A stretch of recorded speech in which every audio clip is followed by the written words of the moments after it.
It calls itself a full-spectrum life safety agency. That's the LA Fire Department. What does that mean? Well, fortunately, we have the expert to be able to explain absolutely everything. I'm delighted to be joined by Fire Chief Ralph Terrazas. Nice to have you with us. Thank you, Maria. It's nice to be here. Okay, 4 decades of being in the fire department. You must have started when you were, what, 3? Well, thank you for saying that. It's been 36 and a half years. I was 23 straight out of college, and it's been the best career I could have ever dreamed of. Well, you are now the one that is also responsible for a lot of people who are living the dream. And actually, unfortunately, there have been some heartaches and some problems. Most recently, on May 17th, your department suffered the injury of 12 of your firefighters. How are they doing? How is it going? How is the case playing out? And what are some of the lessons that were learned from that particular sad incident? That was a very traumatic event. It was a Saturday, late in the afternoon, and I received a call that we had 12 firefighters injured at a major fire in downtown LA. I immediately drove in from San Pedro, where I live, and drove to the scene of the incident, looked at what happened, talked to the firefighters on scene to get a better idea of what occurred. And I learned then that 11 of our firefighters had been burned and 1 had sustained a sprained ankle. And then later I saw a video of the burn, and the video was horrific. It was much worse than what had been described to me on scene. And when I saw that video, the first thing I thought was, it's amazing our firefighters survived that. The second thing was that I was very impressed that our turnout gear, the coats and pants that we wear, actually did a very good job. It prevented what could have been life-threatening burns. And third thing that I realized is we have to prevent this from happening again. So we do that by conducting a windshield survey across the city looking for these types of businesses. And as of yesterday, we initiated that windshield survey so we can get a handle on these businesses that are using these types of materials. In terms of their status, there's 2 remaining members still in the hospital, one at County USC at the burn ward, and the other at Grossman Burn Center in the burn ward there. They are progressing nicely. They're in good spirits. They have the total support of the men and women of the Los Angeles City Fire Department. You have had to deal with something that was never even, I could imagined in the realm of what you do in terms of this pandemic and COVID-19. So what were the challenges that the fire department had to face when this whole virus became such a part of our lives? You're right, the COVID pandemic is something we had never experienced before. In early, mid-March, the mayor made the decision to begin public testing. And as I thought about it, it's within our mission to protect lives and property. This is just a different perspective on how we save lives. So we immediately stood up our first testing center at the VA property in West LA. And now we have multiple test sites. Our most recent one was the Dodger Stadium mega site. We can process there up to 8,000 people per day. So because everything had been shut down in terms of our economy and businesses, I was able to redeploy some of our people that were doing inspection work to public testing work. And then later, we got the core volunteer organization led by the actor Sean Penn. They've been amazing. They've been able to come in and increase staffing at those locations while I've been able to pull back staffing and put them into other areas of the department.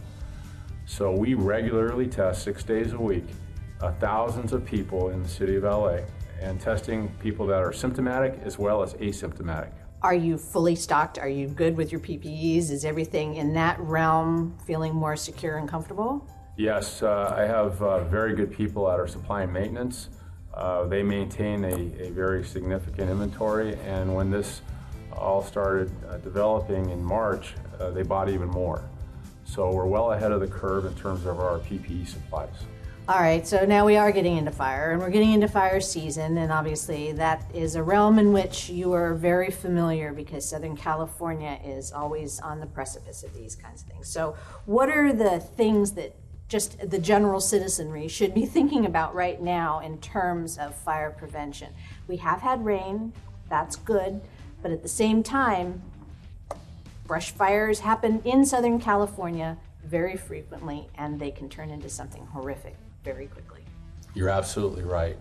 The number one thing is if you live in the brush area, we have 137,000 brush parcels in the city of Los Angeles.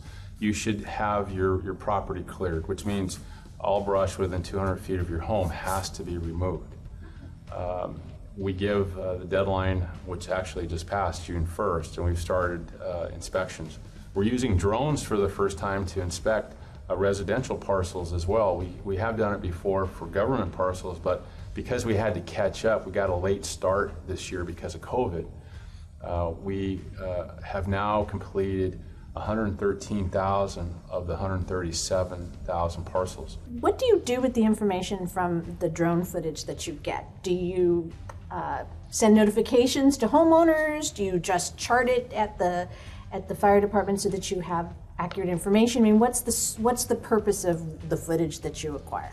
Well, the drones in this instance, they're a tool for the inspector. So the inspector's out there with the drone operator, so the drone goes up, gets the aerial view, and then the inspector can write the notice that the property is not in compliance immediately. So number one thing for people living in the brush, clear your brush. That gives firefighters defensible space. If there's a fire coming, we can get between the fire and your house and prevent the fire from reaching the place that you live in. The other thing is you should go to our website, lafd.org. There's plenty of information about brush fire prevention. In there you'll find more information about our Ready, Set, Go program. Ready is make sure your brush is cleared. Set is if you hear of a fire in your neighborhood, load your car up with everything you want to take with you, whether it's medication, cash, your phone charger, things of that nature. And then sign up for Notify LA by texting 888-777. So if we're evacuating or there's a fire in your area, you'll be notified on your phone. And the last step of Ready, Set, Go is to go. Now, if you get word through the media or you see us in the area, load up your car with your pets and your family and go. And do not wait too long. It's not going to be a mistake to leave too early, but to leave too late can be a problem.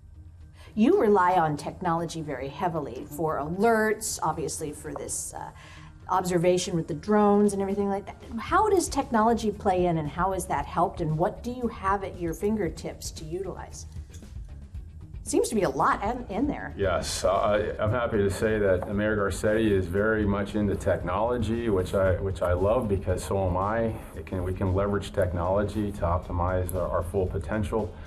In the brush area, we use Wi-Fi, which is a collaboration between us and UC San Diego, and it's a algorithm that we run immediately upon a brush dispatch, and that tells us where the fire is and where we project it to go. And that's important because we need to know, do we need to evacuate right away, and how big could this get? And Wi-Fi uses real-time weather data, topography, historical burn patterns, and within 2 to 3 minutes, I have a projection on my phone. And then I send that to the mayor and to the incident commander. We make decisions at our command center. We have a firefighting robot that we just purchased for our foundation. That'll be here in the next few months. The robot was used at the Notre Dame Cathedral last year.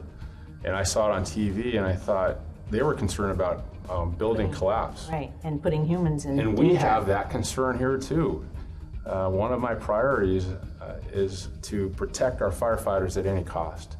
And if I have a fire where there's a potential for a wall collapse, let's send in the robot. The robot can flow 2,400 gallons a minute, has infrared, a video. It's much safer. And then once everything is knocked down, the flames, we can pull it back, and then we can assess the stability of the building at that time without risking our firefighters.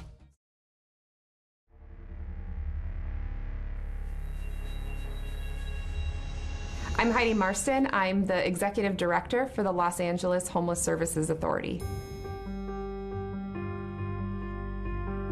So the point-in-time numbers this year paint a picture that says homelessness is up over last year. The number of people who fall into homelessness continue to outpace the number of people we're able to lift out of homelessness every year. However, there are bright spots in those numbers that include we are making progress year over year.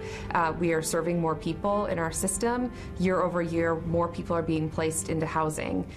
We saw an increase in people who were sheltered this year, so that really demonstrates the work that's been done to build new shelters and get people inside. All of that is great news, and we just have to do more faster to keep pace. I think the frustrating part for these numbers is recognizing how hard we see everybody working every day and the commitment of not only LASA, but the city, the county, all of our nonprofit providers doing incredible things and still seeing the numbers fall in. The inflow is driven by a number of very big systemic issues, to include housing affordability, the economy, jobs, living wages, and especially we saw a big focus this year in racism and how racism plays a huge part in how people fall into homelessness and fall through the safety net systems that exist, recognizing that Black people are 4 times more likely in Los Angeles County to experience homelessness than their white counterparts. We see time and time again that racism is woven into the fabric of every big system that exists across the entire country. And until we get to a point where all of our systems are not only identifying it, naming it, and eradicating it through looking at data, making policy changes, building in protections and safety nets, we're going to have a really hard time closing the gap in that disparity.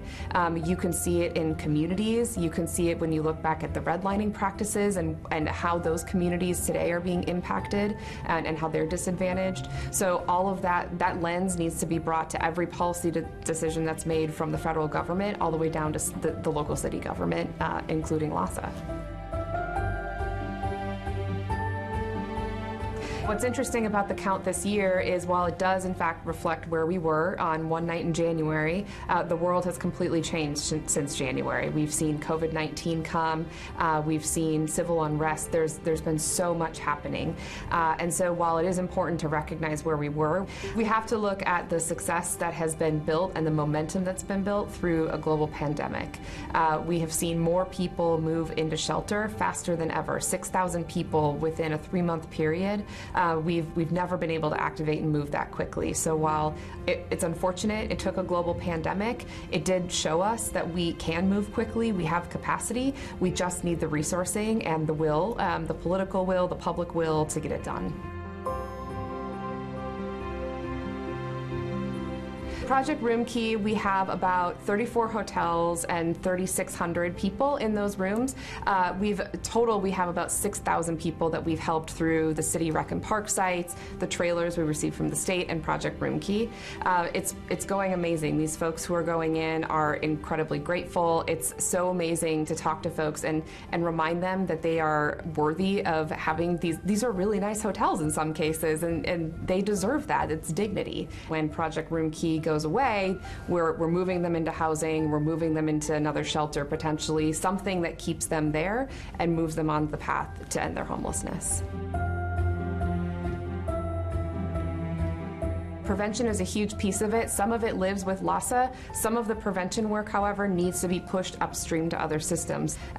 Homelessness and the homeless system is a safety net system, but we should be the last safety net of all of the safety nets. So by the time you come to our front door, every other system has failed you.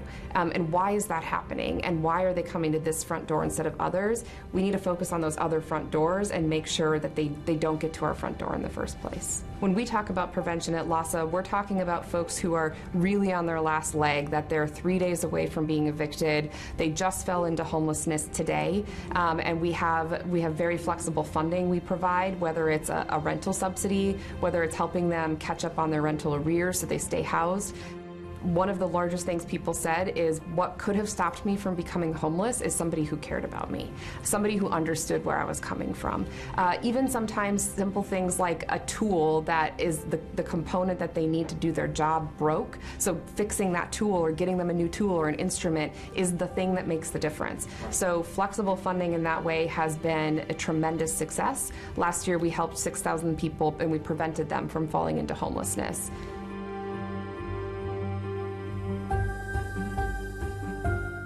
Generally, when we see an increase in the population, we see unsheltered numbers go up. So we have people falling in, but our capacity to shelter them is getting better and better. So that's fantastic. It means the bridge home programs that we're building out, the motel systems, all of those things are coming through. What we need now is something on the back end to move people out. So when we have a shelter bed, as opposed to serving one person per year, we can serve 5 people per year because we're moving people into a permanent solution. We needed affordable housing before the pandemic hit. We needed, whether it was new stock or existing stock, we needed new housing, and now we need it even more. In addition to that, we need to really make sure that we are preventing people from falling in and keeping them housed and doing whatever it takes to keep folks housed. So we have to figure out the best ways to close those gaps. We continue to see wages not keeping pace with rental costs across the whole county, and we see that more acutely now even in the lens of COVID-19, recognizing that over 600,000 people have lost their jobs just since the beginning of the pandemic, so it makes it that much more urgent. $41 an hour just to afford a one-bedroom apartment is unacceptable, and that's why we see in a lot of our programs, I think about some of our safe parking programs, where I've gone and spoken to some of the folks, and they're teachers. They're healthcare workers. They're working full time. It's not people who don't work and don't have jobs. They just can't afford to live. And I think that is the true injustice, is that we have people and we're expecting them to work not only more than 40 hours a week, but 40, 60, 80 hours a week just to be able to have an apartment.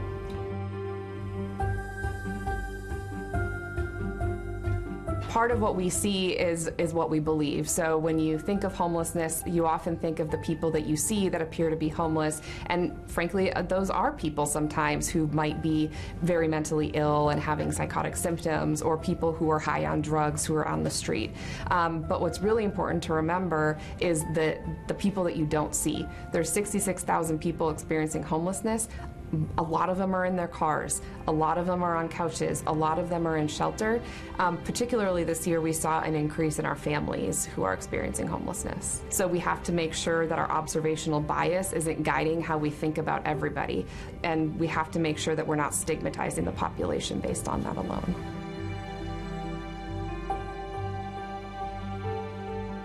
Of the people we placed in 2018, 88% stayed housed. That's a myth that this is helping to bust. So a lot of times folks think we house people and they just fall back in and they cycle and cycle. Sometimes that happens. Most of the time it doesn't happen. When we set folks up for success, we connect them with the resources they need. Sometimes it's very intensive case management. Sometimes it's just a subsidy to help them pay their rent so they can make that difference up. They're successful. People want to be indoors. People want to be housed. They want community. We need to build on the momentum that has already started. We need to continue the resourcing, continue the work and the pace, and take the folks who have been moved inside, move them into housing so we can create more opportunities for folks to fill behind them. We have a unique moment in time with a high level of resourcing coming from the government. We at LASA have developed a long-term recovery plan. We need that funded so we can do the work and build on all of the progress that we've made. I'm hopeful that we continue to see progress in housing individuals. I'm hopeful in seeing that we have even sheltered so many people through COVID-19, and we have a moment where the market has softened and we can actually get folks inside and engage with landlords in a meaningful way. I think we need to continue the progress that we've built upon.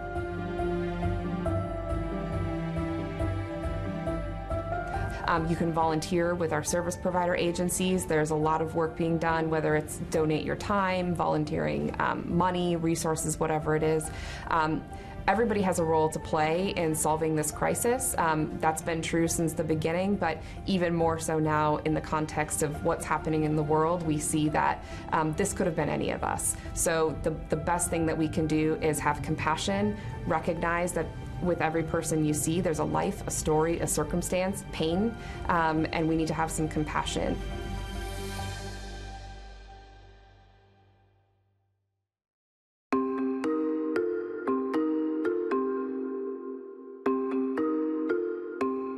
Hello, I'm Maria Hall Brown, and this is LA Currents. Well, his office handles misdemeanors to civil trials to offering advice and opinions, as well as representing the city in both Sacramento, in front of the legislation, and in front of Congress. Of course, I am talking about the LA City Attorney's Office, and I'm delighted to be joined by the LA City Attorney, Michael Feuer. Nice to have you. Oh, Maria, it's really great to be here. Thanks for having me. All right, so I kind of gave a general list of what the office is responsible for and those that are part of your team. But this is a really different environment, and there are a lot of things that your office is dealing with now that may not have even been on your radar for a while. At the moment, of course, in Los Angeles, we're seeing the convergence of several crises that are testing all of us.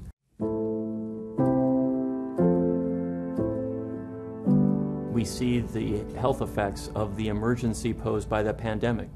We're seeing the cratering of the economy caused by the pandemic. We're seeing urgent calls for racial justice and equity in every institution and how we grapple with violence, including the risk between police and people on the street. And that's on top of homelessness, which just a few months ago was the major issue for people in our region, climate change, the major issue for our world, and other things, all happening at the same time. And so the challenge for those of us in positions of leadership is how we imagine the next days to come, how we make Los Angeles the best version of who our city can be. But amidst all of this, you and all of us have been dealing with a global pandemic and arenas in which we have no choice, and arenas that have caused your office to have to make some decisions. And I know that one of the things that was very important to you and your office is protecting those who are safer at home, but maybe not safer at home. So you're talking about our Behind Closed Doors campaign. Exactly. And let me elaborate on how this came to be. So we're 3 months or so into the pandemic now. And earlier on, maybe a couple months ago, month and a half ago, we noticed that reports for certain crimes at home, domestic violence and child abuse in particular, were down. In mid-April, for domestic violence, down by about 13%. Reports of child abuse down by nearly 50% here in Los Angeles. I'm very skeptical that those diminished reports reflect a diminution in acts of violence to a domestic partner, a spouse, or kids. So if we're not seeing a meaningful decline in those events, those crimes, what's going on? And we feel as though, although there's no data to support this for sure, that it's because people are reluctant to report, feel they can't report, are concerned about the consequences. So we need to change that. We established Behind Closed Doors with the district attorney, the Grocers Association, and the school district. A kind of unusual combination. I asked, why is that coalition put together? And for this reason. We said we want to try to alert people to the importance of reporting, to the fact that there are resources to help you, that you are not alone. We decided that for someone who's trapped with an abuser in their house, the one place they might be allowed to go to get out is to get food at one of two places, either a grocery store or an LAUSD food distribution site. So we partnered with those two groups and arranged for resources, information to be at those locations, so that if I'm someone being victimized by domestic abuse, I would learn, for instance, I don't need to make a phone call to 911 if that's too conspicuous. I can text 911 and police will come to my door. I'm worried the pandemic has reduced shelter options. No, there actually are shelter options available to me. I have a place to which I can go. The courts are closed. Well, no, actually for emergency protective orders, you can get an emergency. Though that's the kind of information that we thought would lead people to say it is not fruitless for me to report if I'm being abused.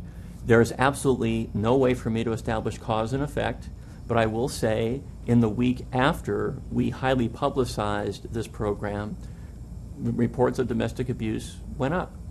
Now that doesn't mean, you might say, why is that a good thing? If you suspect that the reason that the reports were down was only because people were uptight about making the reports, an increase in them suggests something closer to people are now knowing they can assert their rights. So, I think this, and by the way, the campaign's also around, as you said, friends and neighbors, others in the community, looking in, what's going on here? If they hear a noise, if they hear some major a violent event occurring next door, to report that as well. As I said earlier, in a different context, if you are merely a spectator to something that is terrible that is happening nearby, you're complicit in the continuing of that problem. And so we're trying to get people alerted to their roles. Maria, at the end of the day, right now, if I can cut through all this, we have obligations to each other as a society. If you're going to go out in public, have a mask on. Don't, if not for you, for the person you're coming in contact with. If you're a store desperate to reopen, I'm very empathetic with that. But if you're not essential, you got to recognize that you need to shut down temporarily because our society needs to get open faster. If you have a neighbor and you can hear screaming from next door and the slamming of doors or something worse than that, you cannot stand by quietly and watch that. This is a moment to recognize that we need each other. And if there's a deeper theme here, I don't know what it is. And you're making sure guns are locked up at home, because that is something that I don't even know if it would even cross the mind, but now that you have children at home all the time, to make sure that they are protected, because how horrible that a child would be a victim of gun violence in their own home. One of the aspects of gun violence that is most preventable is when kids get a hold of someone else's gun. And let's look at that for a second. There are many contexts in which that could happen. Surveys show that 2/3 of kids know where their parent's gun is located, and more than 80% of them have handled those guns at some point. And then, imagine a despondent teen getting a hold of that gun. Suicide is the major act of gun violence that our society has to contend with. Our office prosecutes adults when kids have taken unsecured guns from their parents' home or an adult's home to school, for instance. Only some coincidences and acts of courage and so forth have prevented major tragedies where our office has come in after the fact to say, adult, you haven't secured your gun, and there are consequences to that. I don't want to be punitive here. I want to be preventative. I want every adult to know if you've got a gun at home, lock it up. Keep it safe, because your kid's life could be at stake. We are prosecuting a case right now that emerged fairly recently where a 5-year-old kid got a hold of a gun that was unsecured, we allege, in the household. And I will say that, unfortunately, tragedy occurred. We can do better if only adults would take one simple step. Secure guns in your home. We're not saying you can't have a gun at home for defensive purposes. We're just saying if you have one at home, keep it locked up. And in this pandemic, of course, the need to do so is accentuated times 10, because we're home all the time. Kids are home close to those weapons all the time. So yeah, we are in a campaign to underscore the importance of safely storing guns. There's something that you're working on now, a report about mass shootings. So what is coming out in this report, and what have been the changes since this initiative was created 7 years ago? That's a good memory, that's right. So soon after I became city attorney, I called the district attorney of Manhattan, whose name is Cyrus Vance Jr. I met him once, and I proposed the following. As you mentioned, I'd been a legislator in Sacramento. And I learned very quickly, when you're a lawmaker in the Capitol, you get a piece of paper for every bill. The paper says what the bill says, what it would do in practice, who's for it, who's against it, and if you're a Democrat or Republican, your caucus recommends how you should vote on that matter. Interesting to me was, on the for and against it sides, who cared about whom. For example, Democrats cared about whether the Sierra Club was supportive or something, and Republicans might care about the Chamber of Commerce. Everybody cared about what prosecutors thought, Democrats and Republicans alike. So I became the city attorney. As we mentioned, one of my jobs is to be the city's top prosecutor.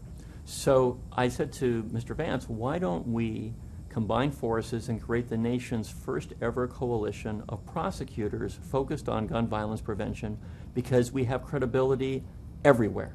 This is your opportunity to assure that some potential victim in your midst is saved from a tragedy.